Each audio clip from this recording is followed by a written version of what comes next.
Recently, a man in the street came up to me and said, "Geoffrey, you're such an authority on the beautiful game. Who would you choose as the next England manager?" Well, I think my answer surprised him. I told him that the next England manager would need very special qualities if we were to become champions again. Those qualities would have to be courage, integrity, commitment, energy, drive, all those usual things. But the most important quality that they'd have to have would be one of a sense of fair play, because the sense of fair play unites all the other qualities and allows skill to flow. If you don't have a sense of fairness, you can't be a hero. Now, so who did I choose? Well, I said to this man, Gentleman John H. Stracey, the former welterweight champion of the world. A man who recently announced that he was gay.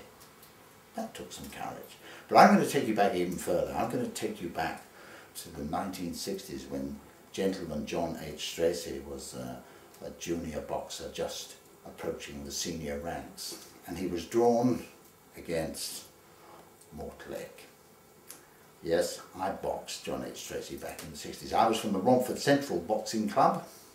Stracey was from the Repton Boxing Club, a club notorious for hometown decisions. I mean, they were terribly unfair. They still are to this day. You could knock a Repton opponent out, but if it was on a Repton show, you'd lose on points. That's how bad it was. Anyway, so there I was, faced with the task of fighting the up-and-coming John H. Stracey. Needless to say, he was made for me. I was a thinker, always have been. A thinker, a drinker, and a writer. And a writer, I had a good right hand, I had a good left hand, I had a good brain. John H. Stracey comes out for the first round. What does he do? He does what he always does. Love him though we do. Left, left, right. Left, left, right. Didn't take Mortlake long to work it out. Okay, left, left, right. Here we go. Left, push! Right over the top. Poor old John is stunned. John tries again. Left, left, push! Right over the top. He's stunned. Left, left, right. And then suddenly I'm going right, right, right, left, right, left. Poor John didn't know what was going on. At the end of the 3-minute round, the first round, he had a face like a bucket full of golf balls. At the end of 3 rounds, he just didn't know where he was. He hadn't laid one glove on me. We were called to the centre of the ring for the decision. Oh, Repton, how's this going to go?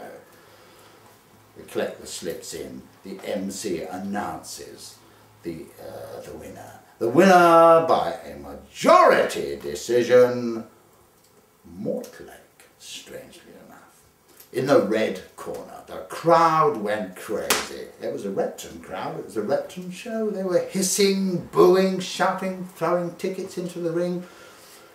And at that moment, John H. Stracey became a man. He leapt up onto the second rope, his little gloved hands clasping the top rope, and at the top of his lungs he yelled, "Stop this immediately! This is a disgrace! This man won fair and square. I was beaten by a better man. Stop this immediately!" Little Ronnie Cray at the ringside joined in, and in no time at all, the whole Bethnal Green crowd in that.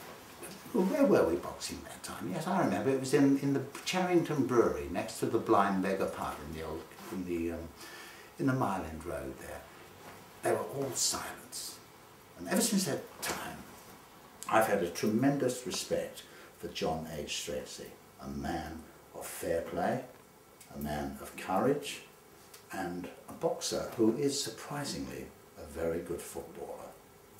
He has the qualities to be the next England manager. Listen to Mortlake.